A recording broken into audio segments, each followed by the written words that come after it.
हिंदू धर्म में पूर्णिमा तिथि का विशेष महत्व माना गया है।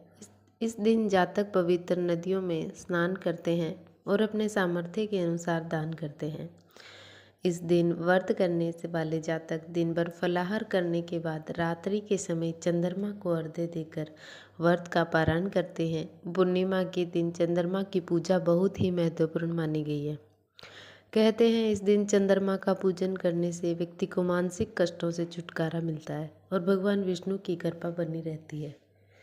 इस दिन व्रत करने वाले जातक को भगवान सत्यनारायण की कथा सुननी व पढ़नी चाहिए, तभी यह व्रत पूर्ण माना जाता है। आइए अब हम सुनते हैं एक कथा। काशीपुर नगर में एक गरीब ब्राह्मण भिक्षा मांगते देखकर भगवान विष्णु जी ने स्वयं ही एक बूढ़े ब्राह्मण के रूप में उस निधन ब्राह्मण के पास गए और कहने लगे, हे विप्रे, श्री सत्यनारायण भगवान मनोवांछित फल देने वाले हैं। तुम उनका व्रत पूजन करो, जिसे करने से मनुष्य सब प्रकार के दुखों से मुक्त हो जाता है। इस व्रत में उपवास का भी अपना महत्व है, किंतु उपवास से मात्र भोजन न लेना ही नहीं समझना चाहिए, किंतु उपवास के समय हृदय में यह धारणा होनी चाहिए कि आज श्री सत्यनारायण भगवान हमारे पास ही विराजमान है।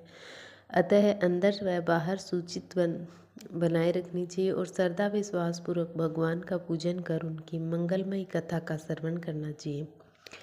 श्री सत्यनारायण की कथा बताती है कि वह पूजन करने से मानव मात्र का समान अधिकार है, चाहे वह निर्धन हो, धनवान, राजा हो, व्यापारी हो, ब्राह्मण हो या अन्य वर्ग, स्त्री हो या पुरुष हो।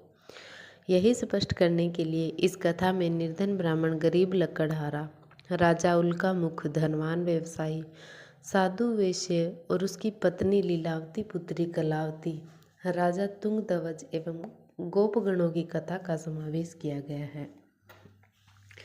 इस कथा के अनुसार जैसे लकड़हारा, गरीब ब्राह्मण, उल्का मुख, गोपगणों ने सुनाई कि यह व्रत सुख, सौभाग्य, संपत्ति सब कुछ देने वाला है, तो सुनते ही श्रद्धा, भक्ति तथा प्रेम के साथ सत्यव्रत का आचरण करने में लग गए और फलस्वरूप सुख भोग परलोक में मोक्ष के अधिकारी हुए। एक साधु वैश्य ने भी यही प्रसंग राजा उल्का मुख से सुना, किंतु उसका विश्वास अधूरा था और श्रद्धा में कमी होने के कारण उसके मन में प्रण लिया कि संतान प्राप्ति पर सत्यव्रत पूजन करूंगा। समय बीतने पर उसके घर एक सुंदर कन्या ने जन्म लिया।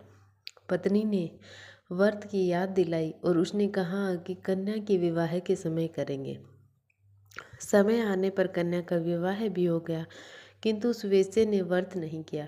सभी वह अपने दामाद को लेकर व्यापार के लिए चला गया। वहां उसे चोरी के आरोप में राजा चंद्रकेतु द्वारा दामाद सहित कारागार में डाल दिया गया। उसके अपने घर में भी चोरी हो गई। पत्नी लीलावती और पुत्री कलावती भिक्षावृत्ति के लिए विवश हो गई। एक दिन कलावती ने किसी के घर की सत्यनारायण पूजा का होते देखा और घर आकर माँ को प्रसाद दिया।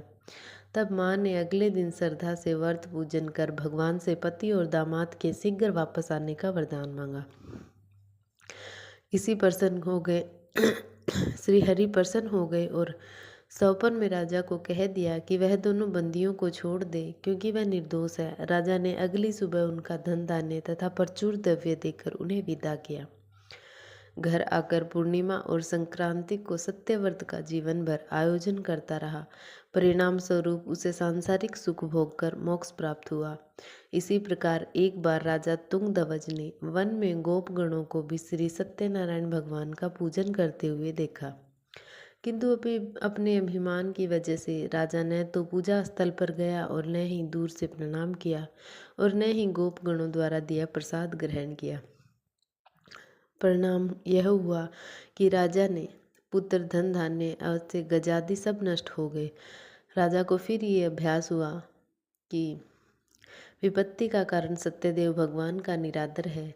तब उसे बहुत पश्चाताप हुआ। वह तुरंत वन में गया और गोपगणों को बुलाकर उनसे सत्यनारायण भगवान की पूजा की विधि पूछी और बाद में पूजा की। फिर उसने ही प्रसाद ग्रहण किया तथा घर आ गया। उसने देखा कि विपत्ति टल गई और उसकी सारी संपत्ति और धन सुरक्षित हो गए। राजा प्रसन्नता से भर गया और अपना सर्वस्व भगवान को अर्पित कर दिया। Thank you watching for video.